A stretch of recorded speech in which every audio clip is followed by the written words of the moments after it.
ফালা উকসিমু বিশ-শাফাক ওয়াল লাইলি ওয়া মা ওয়াসাক ওয়াল কমারি ইযা ইত্তাসাক লাতারকাবুন্না তাবাকান আন তাবাক। দেখেন কত সুন্দর কথাগুলো। কোরআনের গাঁথনিটা কিন্তু বুঝতে হবে। কোরআনে কিন্তু একটা নিজস্ব গাঁথনি আছে। আপনি কোনো একটা ইট অথবা একটা বালির কণা ওখান থেকে সরাইতে পারবেন না। এত সুন্দর আল্লাহ তাআলা কোরআনটাকে গেঁথেছেন। এটা একটা কোরআনের মুজেজা। কিয়ামত পর্যন্ত পৃথিবীর কোনো মানুষ কোরআনের একটা শব্দ গায়েব করতে পারবে না। আল্লাহু আকবার। এই জন্য দেখেন আয়াতগুলো কিরকম ভাবে আল্লাহ সাজিয়েছেন। ফালা উকসিমু বিশ-শাফাক, সকালবেলা সূর্য যখন ওঠে, দিন যদি শুরু হয়, বান্দা খেয়াল করো, শেষ বেলায় যখন সূর্যটা ডুবতেছে তখন লাল একটা আভা দেখা যায় না পশ্চিম আকাশে? ওইটাকেই কোরআনের ভাষায় শাফাক বলা হয়। আল্লাহ বলছে ওই সময়ের কসম খাচ্ছি আমি। সূরা আসরে বললেন সময়ের কসম, আর আসরের শব্দের সময়টাও কিন্তু ওইটা শাফাক। ওই সময়ের আমি আল্লাহ কসম খাচ্ছি। আর কি? ওয়াল লাইলি ওয়া মা ওয়াসাক। বান্দা দিন শেষ হওয়ার পরে যখন রাত শুরু হয়, রাত যখন গভীর হইতে থাকে, আবার রাত শেষ হয়ে যাবে, রাতের এই গভীরতার আমি আল্লাহ শপথ করে বলছি। ওয়াল কমারি ইযা ইত্তাসাক, দিন শেষ হয়ে গেল, রাত শুরু হলো, তুমি দেখলে একটা পূর্ণিমার চাঁদ কিভাবে আকাশে আলো বিকিরণ করছে। এই পূর্ণিমার চাঁদটা একেবারেই একদিন প্রথম দিন দেখাই যাচ্ছিল না, এটা আস্তে আস্তে আস্তে আস্তে বড় হয়ে গেল, পূর্ণিমা হয়ে গেল। এই যে চাঁদ তার স্নিগ্ধতা ছড়ায়, আমি আল্লাহ শুরু থেকে স্নিগ্ধতা পর্যন্ত এই মুহূর্তের কসম খাচ্ছি।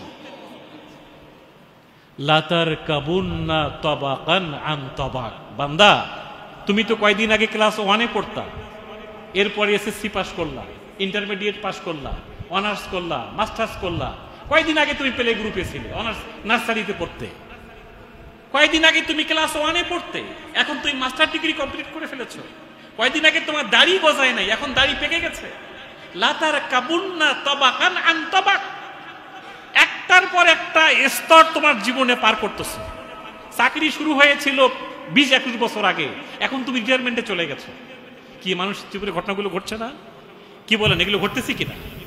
আমরা কয়দিন আগে তো ছোট মানুষ ছিলাম, বাবার হাত ধরে দৌড়াইতাম, এখন আমি সন্তানের বাবা। কয়দিন পরে আমি বিছানায় পড়ে থাকবো। আল্লাহ তাআলা বলছেন এই যে তোমার জীবনের একটার পর একটা স্তর আসতেছে, আমি আল্লাহ সেই স্তরগুলোর কসম খাচ্ছি।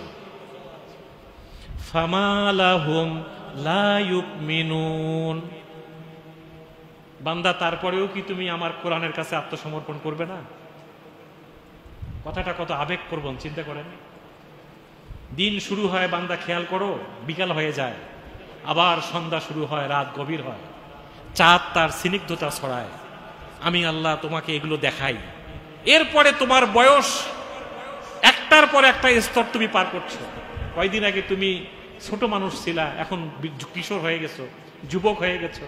কয়দিন পরে তুমি বৃদ্ধ হয়ে যাচ্ছ। তোমার এই চলমান এই যে চাকা জীবনের ঘুরছে, এটাতে কি মনে হয় না যে তুমি এই জীবন ছেড়ে চলে যেতে হবে? লাতারকাবুন্না তাবাকান আন তাবাক। একটার পর একটা স্তর তুমি পার করতেছো, তারপরেও কি তোমার হুঁশ হবে না? তারপরেও কি তুমি আমার কোরআনের প্রতি সেজদা করবে না? ওয়া ইযা কুরিয়া আলাইহিমুল কুরআন লা ইয়াসজুদুন। এই তারাবির নামাজে তো আমরা 14টা সেজদা দিয়েছি, বলেন দিয়েছি কিনা?